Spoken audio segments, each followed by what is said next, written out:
How you going? Welcome to my shed. Today I'm just going to go a bit more in depth into what I've done to create this rear window. So I went through heaps and heaps of different designs as to what to decide what I was going to do. I drew them up on paper. Little things that I sort of considered were the little shape just around here, the radius of that, and how it compared to the existing radius that ran along the original panel van body, the ute body at the bottom where the panel van body joins it. And the main bit that I wanted to accomplish, when you look at any rear windows in any cars, they look best if the glass is on the same plane. So there's no steps between the glass levels as they roll down the car. You'll notice in some vehicles when they've got rear wagon windows that it steps out a bit and it just looks wrong. Case in point, if you look at a C34 Stagia, look at the rear windows in the wagon back of that and how they're stepped out a bit. But if you look at the NM35s, like my old man's got, it's all in a row, looks a lot better. So that's what I wanted to achieve when I did this window. The other things were the shapes. So this is kind of ripped off a bit from like a 57 Chevy or anything like that, those sort of cars with that Coke bottle over the rear wheel.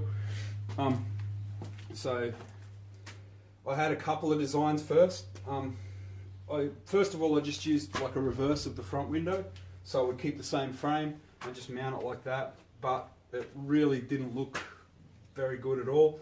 Would have meant that pretty much all of this piece here from the front door I would have had to flip and weld into here, and then it would have kept this along and down, and it looked sort of really boxy. So then I started sort of experimenting with maybe just having a quarter window like this, like a rear wagon quarter window or something like that. And so there was a lengthened door and then the rear wagon window, but it looked too short. So pretty much to get it right, I had to have the same length of window here as I had existing at the front. So what I did, I first of all I drew like just a straight ellipse like that. And that sort of looked better, but not 100%. Then I had this curve go down right to the line of the body, and the body line was going to remain existing then. And one of my friends suggested that I just do the curves I wanted in blackouts. It would have been simpler, but wouldn't have looked anywhere near as good. So I went ahead and just fired up the grinder and cut a bunch of shit out. So then I sort of was looking at bringing this across like this and going just a nice little curve and up and along the existing panel van body line. That looked better, but still was missing something, like a bit of flair or a bit of, like just missed a bit of style. It looked a bit, it looked like it was added on. Even though everything I've done for this window is supposed to look like it was built that way from the factory. So I've used the same shape, the same little profiles here. You know, in Labrese's EH sedan delivery, he actually picked up on, it's in the interview he did for Street Machine, he actually picked up on this little swage line here and continued it right the way through. And that's like something that the standard panel van doesn't have, and I think it really sort of completes it when the lines continue and they don't just stop dead at a seam. So I wanted to do that here. So see, I've continued my line right the way down.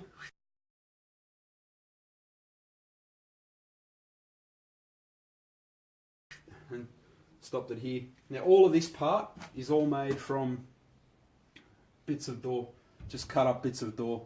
I looked at the line that I was going to run for the drip rail for the gutter. I actually started dropping it down up here above the door.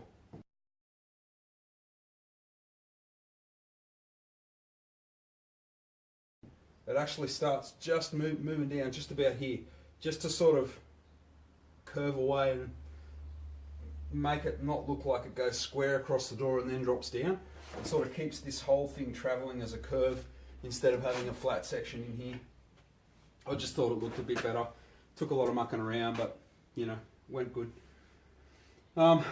So this is all made from bits of door that are cut up, I found the radiuses, like I made a buck out of timber and just pretty much cut bits of door, like these little curves and this hook section in here to where they would fit.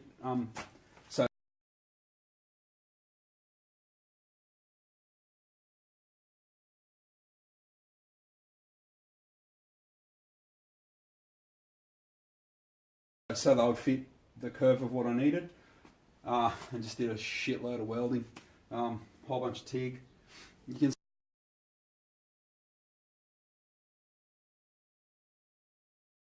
see what I've done today is just stuck the glass in and the quarter window, just so you can get a bit of a look at sort of what it's going to look like in the finished product. I've painted the blackouts here, just on those. Just gave them a quick, and I painted a little bit of the blackout in around here. I'm not real happy with the line, but it's just an experiment to see how it goes. All of this, to make this happen, this window had to be sunken back. Like I had to narrow the B-pillar.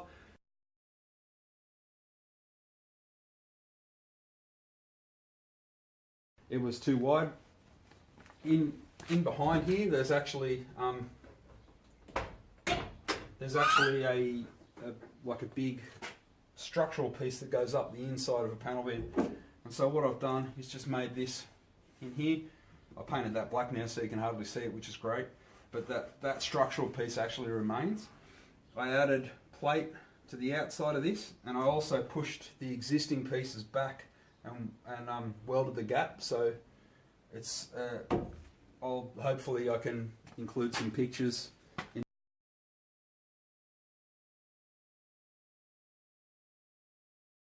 the Magic YouTube's video of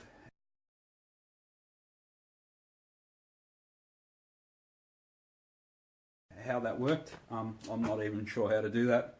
My kids will help me, I'm sure.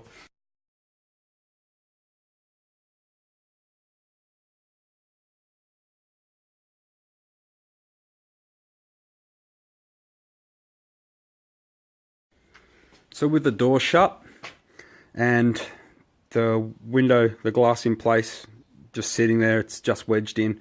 You can see how the panes of the glass work together, and it sort of just flows and looks like it's supposed to happen. You come across here, a lot of people have asked about my teardrop mirrors. They're a rip-off from from Harleys and stuff, but I think they were actually marketed for Jap bikes. But you can see I've just set them up so that happens. So you can turn your quarter right around and get your air cooling on your nuts. So that worked out, really well. Took a lot of mucking around to get it there. You can see in here, there's I actually tapped and threaded this. I chopped it, and I made a little section in here so this can sort of tuck in behind to a flat section.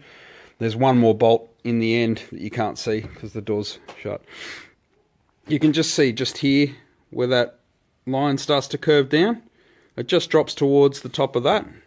And so I've just machined off a little bit of that just to make it sort of look right. The doors on these things never really fit great from factory, so I could have added a bunch of metal to this top lip. Now that I'm looking at it, I still might. Great, more work to do. So if you look in here now, you can see where the blackout runs. That's just spray can stuff. It's an undercoat, just an epoxy undercoat, but just sort of in a flat black, so we can have a look at how it looks with these. The inspiration for these, the sort of design I was looking for, was like the rear windows, where the joiner is for the rear windows in like a sedan or a wagon. It's like a nice strip with a sort of a bit of a curve to it. These don't, they've got a little bit of a bow, but nothing serious. Just enough to sort of make them a little bit special. You can see it flows through to the window there. So what I'll do is I will open the door, pop this glass, so you can see in behind here. So this, in behind this piece, is there's a big structural sort of C-channel piece that runs right the length of the panel van. So I've retained that for strength purposes. I've just this is pretty much section like the same shape as what's inside the rear van. You don't normally see it because there's, you know, a panel there. So you can see how far back I've had to move that. Look, it's quite a long way from the standard, where the normal panel would sit. Normal panel would sit pretty much level where this one is. So this is like, it's a long way back. I had to take out a lot in order to get there.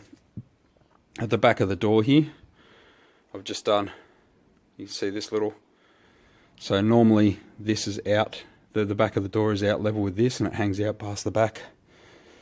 So I've just cut all that off, smoothed it in as close as I can to the glass, and then once I'd had this as close as I could to the glass, then I could set up that one so that it was, so the glass sat at the right distance from this, so that the glasses, both pieces of glass, are on the same plane. And with the door shut, she's flush there. A lot of mucking around to get it right, but I'm pretty happy with the result. I'll try and include some images of some drawings that I did to try and figure this out. See if I can do that in the YouTube's video.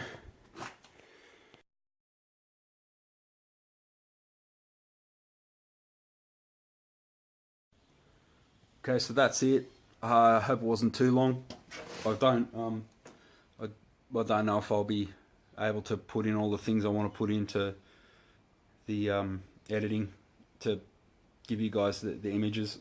If I can't, I'll probably just like post the images of what I did on Instagram. Lots of it. I'm sure I've forgotten a million things. If anyone's got questions about how certain things were done, or why, then yeah, hit me up and I'll answer them as best I can. I did do all the work myself, so I have had it all checked out by an engineer. It's been approved, so that's good. But it means that anything that's any in-depth stuff in there, I can answer it, and hopefully explain it in a way that you guys can, that people who aren't inside my head can understand. Right, cheers. I'm out. Have a good one.